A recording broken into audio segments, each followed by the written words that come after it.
David Banton here again. We are in video number 2, and with me is Mitch Stephen. He is the author of My Life in 1,000 Houses.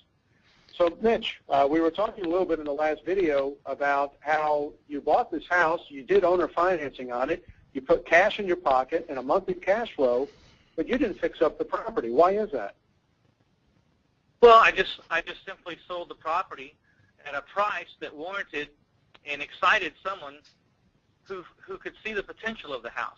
So, you know, I bought this house here on North San Felipe. I bought it I had about $17,000 in it, and I owner financed it for $38,000 with $3,000 down, and I had a note for $35,000. And I was collecting my payment of $420 a month, which after I made my payment, I had about a $306 cash flow. But look what happened. While I was sleeping and out doing other deals and not worrying about this at all, they fixed up my house. When was the last time, and this is one of the major differences between landlording and being the owner finance or being the bank.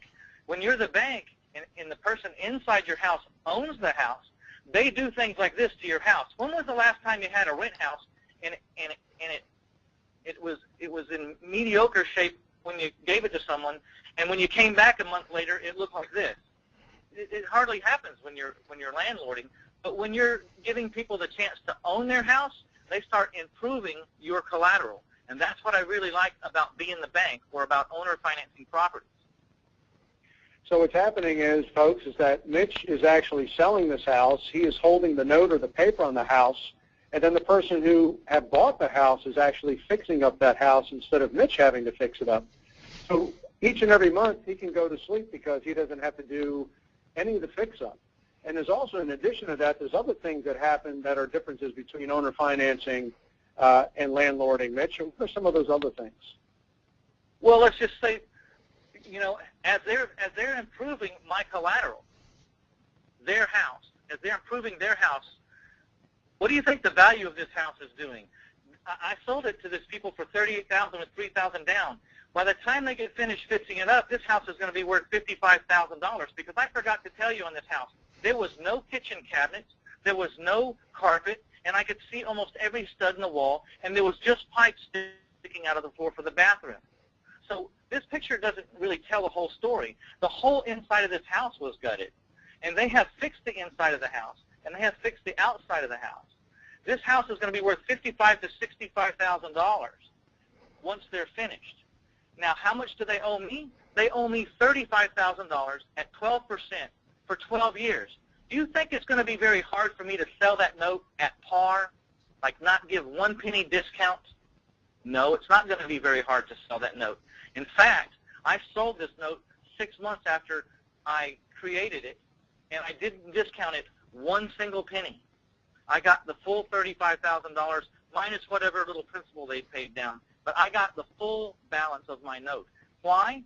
Because this house was worth $55,000, $60,000 when they finished fixing up my collateral. So here is a couple things, folks. Mitch was able to sell the note at par.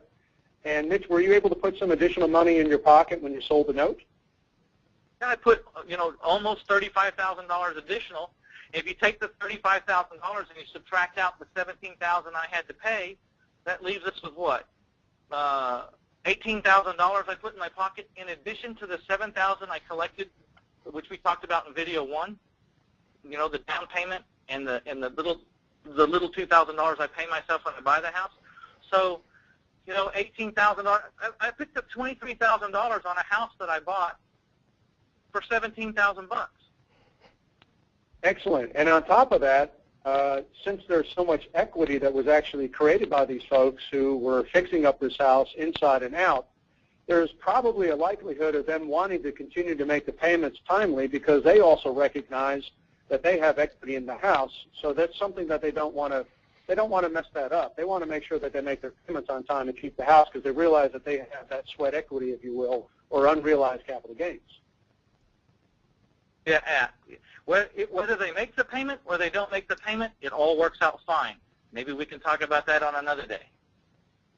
That's right. So, folks, that's the end of video 2. Stay tuned. We have one more video.